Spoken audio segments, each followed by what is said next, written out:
Access Sportsnet Lakers brought to you by your Toyota dealers. We make it easy. Chris McGee, Derek Fisher, Big Game, James Worthy, Mike Trudell down at Crypto.com Arena. The Lakers get their fourth straight win. They've now won 7 of 8 games. Big story tonight. LeBron returns after missing the last 3 games, and the starters went nuts.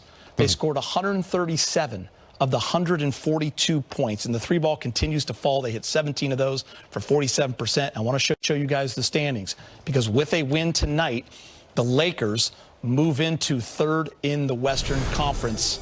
OKC at the top. They had a 2-point win over the Celtics. Spurs had a 17-point lead without Wemby against the Nuggets. That would have been big for the Lakers, but the Nuggets came back to win that game. Rockets were coming off a loss in Denver at 40-25. T-Wolves, after a loss to the Clippers, they've lost 3 in a row. They are 40-26. So a tight race, 3 through 7, separated by just 2 games. But for tonight, big game. The Lakers are alone in 3rd. Yeah, those standings is like everybody's in there, boxing out, trying to get a spot. Lakers land in 3rd, and tonight, Geeter, they did what they were supposed to do at home against the Chicago Bulls. And what I liked in this game is you look at the starters, and all 5 starters are in the positive, in the plus-minus category, which means that the ball was moving, the energy was there, they were, playing good D and connected, and they won at home. That's what they need to do. Shot the ball well, shot the 3-ball well, and defended when they had to. So get that victory and move on to the next one. Let's come on, Denver. Yeah, I mean, Chicago Bulls, it's a hard game to play this time of year with so many guys. They've made some trades. It's a different team. Some of the key guys that you would be game planning for, Colin Sexton not playing, Anthony Simons not playing. And so you come into this game and, the Bulls are just out there playing like they're in the park. Balls flying around. Just hoisting. Josh Giddey's making shots. Bozelis played a great game. And so the Lakers just kind of offensively, obviously, shot the ball well, scored 82 points in the 2nd and 3rd quarter. And so, yeah, just taking care of business, getting the job done, and moving on to the next game. In the last 6 quarters, the Lakers have 219 points scored. Pretty incredible.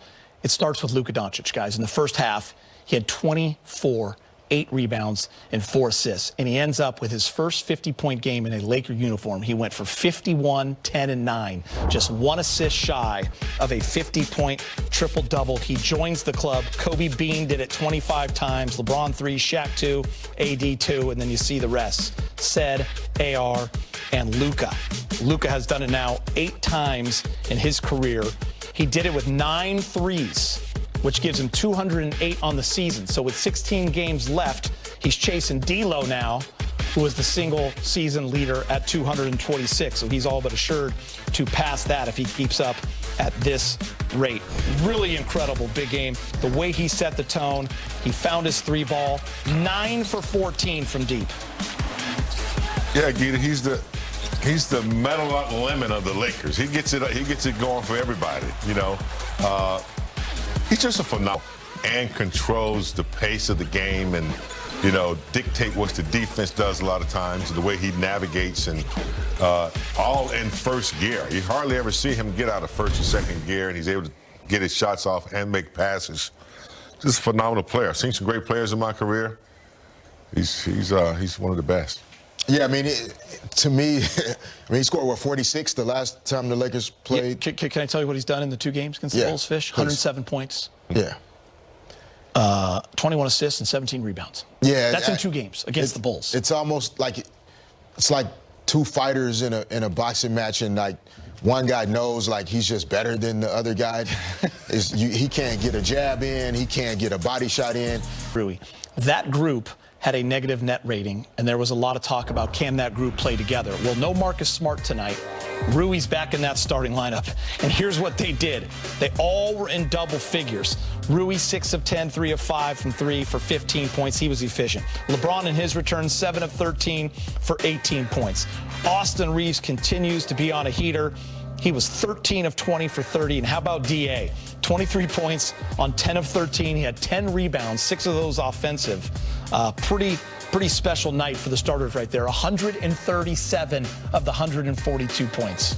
Yeah, that's got to go in the record book somewhere. The Chicago Bulls, wow. You get that, but I still love the activity of Ayton early in the game. You know, all these guys were very active. Luka, Austin Reaves, obviously, but Rui and Ayton, I think, are going to be key down the stretch. And I like what Ayton did tonight early in the game. 6 offensive rebounds. They've been trending this way. And then LeBron coming in and, you know, figuring out how to play and make this trio better when they're on the floor together. So at this time of the year, but they're starting to get it and play accordingly. Man, that were two of our years in the three-peat era, 2001, 2002. And there was a stretch where Shaq and Kobe was going to score 75 or 80 points. Combined every night. Combined every night. And the rest of us just had to score 50 or 40 or 50 between like 8 other dudes. And that's what it looked like tonight. Yeah. Like Luka and Austin had 81. And then the other guys, you know, pitching in with 13, 12, 18. And worked out then. I don't know if you can get away with that now, but that's what those numbers reminded me of. Yeah, you see the single game since 82-83 with a starting lineup. The Pistons in 83 had 142. The Nuggets in 83 had 142. And then you skip ahead a couple of decades. The Suns in 2006 with 138. And then, you know, skip ahead 20 years, and it's the Lakers tonight with 137 from their starting 5. Very impressive. I do want to talk LeBron, you guys, because he did return. And Fish, I'm going to start with you. I thought he played a really smart basketball game. LeBron came in that first quarter, couple rebounds, couple of assists, didn't even take a shot. And then you just saw him kind of get his rhythm. And how did he get a couple of those? Offensive rebounds, going down low in the block, fades, couple of dunks in transition. Just vintage LeBron. You look at his stat line, only took 13 shots, 18, 7, and 7. You're talking about fighting, prize fighters. He's been in every competition you could ever be in. And, you know, sometimes early you're getting a feel for your opponent. I thought tonight to start, what was most important for him was just getting his conditioning back, getting his legs and his body accustomed to playing in the game again. And think about this. The one person that has scored the most points in the history of NBA basketball literally tried not to score a point in the first quarter. 45,000. Like, and so the lesson in that for all players of every level is like every night is different. And tonight was not a night where statistically he needed to jump off the page, even though he ended up with 18, 7, and 7. Yeah. It was more about how do I get myself back where I can play at a high level, but it's all about the team. And he did what he needed to do tonight to make sure the team got a win, and he can continue to get better and prepare as they get ready for the postseason. It's genius, you know, genius over his career, what he's been able to do. And his last 3 games, he's been sitting in over the bench, observing and watching what these guys are doing. After some, they were still trying to get it together. But yeah, I love what he did tonight. You know, he came in, didn't try to force the issue, played a role, like a role player. And, you know, he's arguably the best player in the game, willing to do that. And so I think this is amazing, you know, approach that he took tonight. We'll see how he goes against Denver. Obviously, he might have to do more, but I think he's just reading the situation and allowing these younger players to flourish and find continuity, because I think he can always find it somewhere in the game. All right, time to hear from Coach J.J. Redick, brought to you by your Toyota dealers. Nah. No. LeBron James and Mike Trudell in the meeting. Silly. No, you were nursing various things throughout the week. How did that go physically? How'd you feel in your first game back in a little bit? I felt pretty good. Definitely been taking care of my body, obviously, over last week, I guess. Yeah, week. I haven't played since the Denver game, but was able to nurse a couple of things and get ready for the night. You've always talked about you've kind of made your game so that you can apply your skills to whatever is needed on that given team. What have you seen from this team, not just this year, but like this last week, to feel like, okay, when you come back, there are certain parts of your game you focus a little bit more on than others, if that's the case?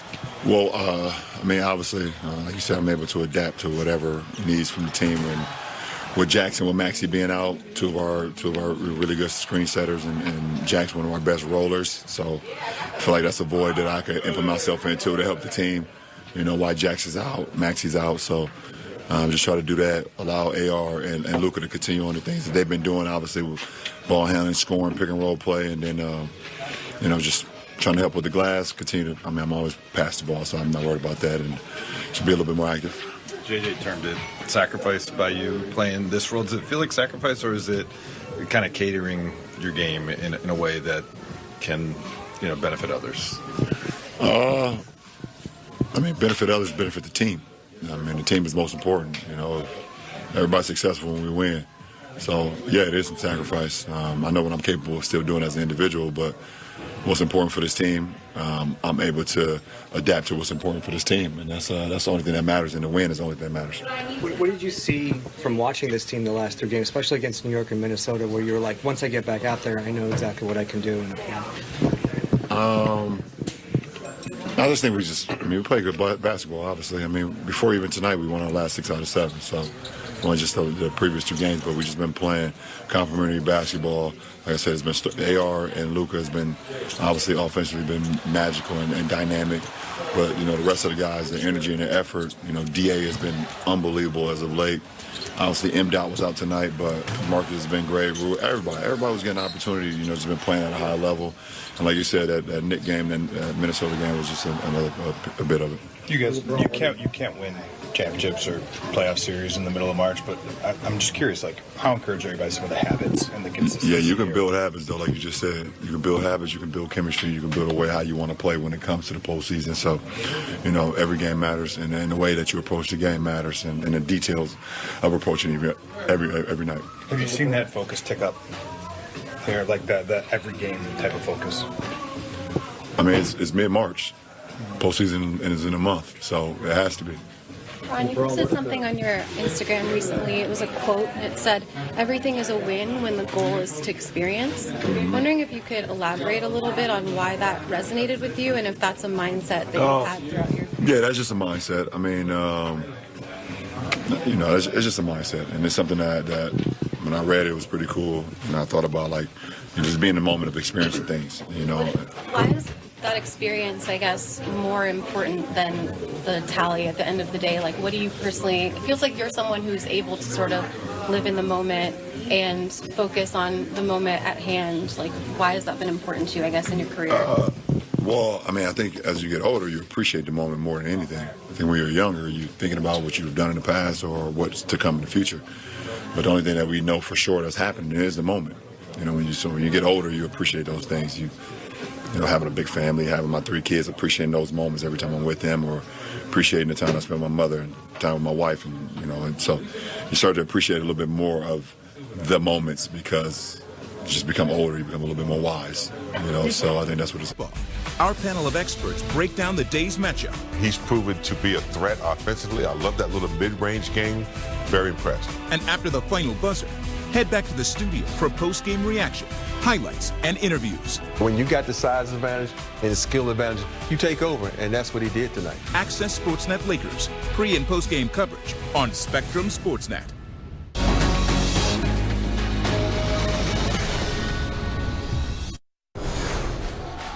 Let's check out the Lakers calendar. Huge matchup Saturday with the Denver Nuggets over on ABC. The rest of these games on Spectrum Sportsnet. Monday, the first of 2 with the Rockets in Houston. The second on Wednesday. Second out of a back-to-back in Miami facing Bam and the Heat.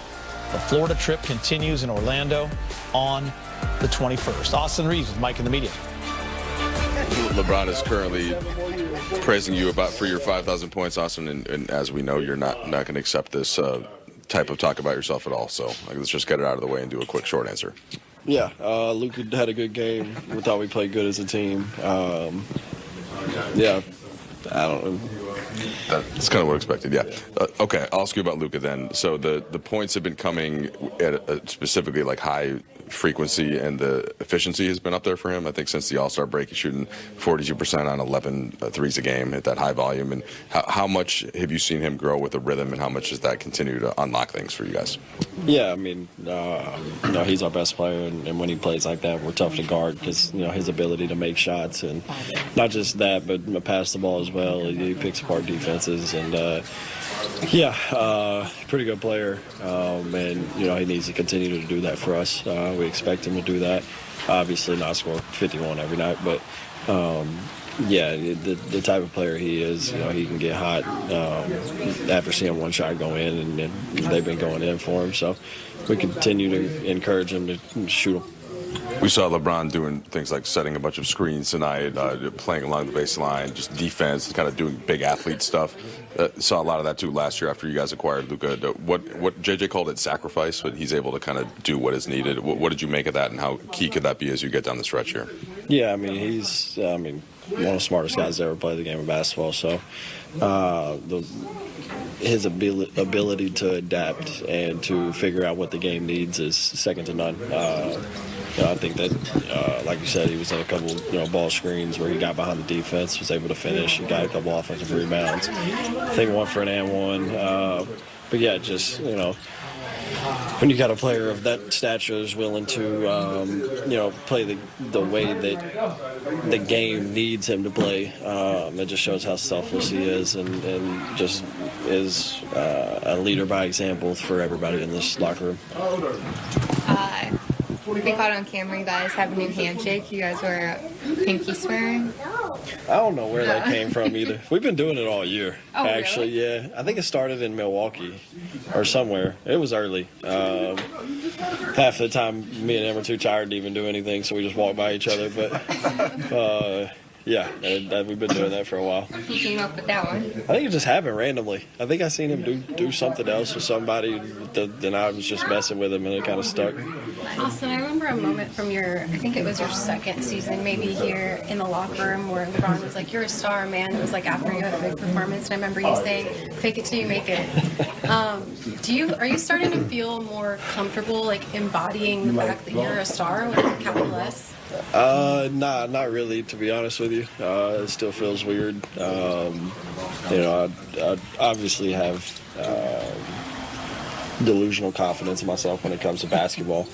But when game's over and I kind of go home and think about it, don't really think of myself in the category of some of these other guys. But I just enjoy playing basketball, playing the right way, and continuing to try to get better. But I'd rather just stay low-key and hang out by myself.